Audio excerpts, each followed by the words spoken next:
요즘 그 사람들이 하는 말로 하늘은 감당할 만한 고통을 주신다 이렇게 말하는 것 같은데 여기에는 반드시 전제가 있습니다.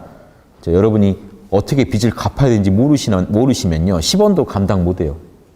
여러분 영양이 된다는, 자 보세요.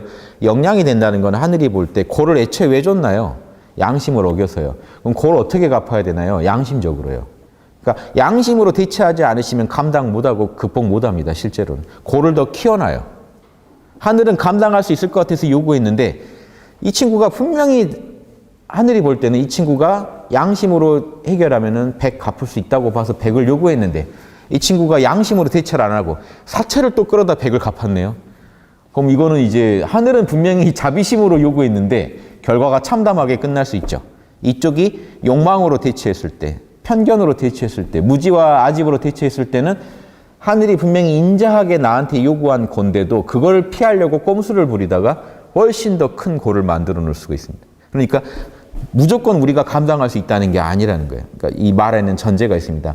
양심적으로 대처하면요, 하늘은 반드시 해결할 수 있게 고를 준다. 요걸 가지고 보시면요, 하늘은 내가 한 짓보다 더 요구하시지 않는다. 그러니까 정확한 빚을 갚으라고 한다. 그리고 내 역량을 봐서 한 달에 얼마씩 갚으라고 분명히 쪼개준다.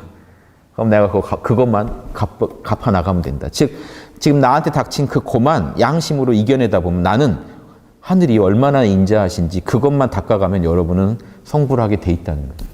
따로 공부거리 안 찾아다니셔도 우주에 누구를 구할까 고민 안 하셔도 지금 여러분한테 닥친 그 고를 해결하심으로써 여러분은 육바라밀을 닦을 수 있게 해놨어요. 저 육바라밀 닦으려면 뭘 해야 돼요? 열심히 그냥 사시면 돼요. 주어진 고를 열심히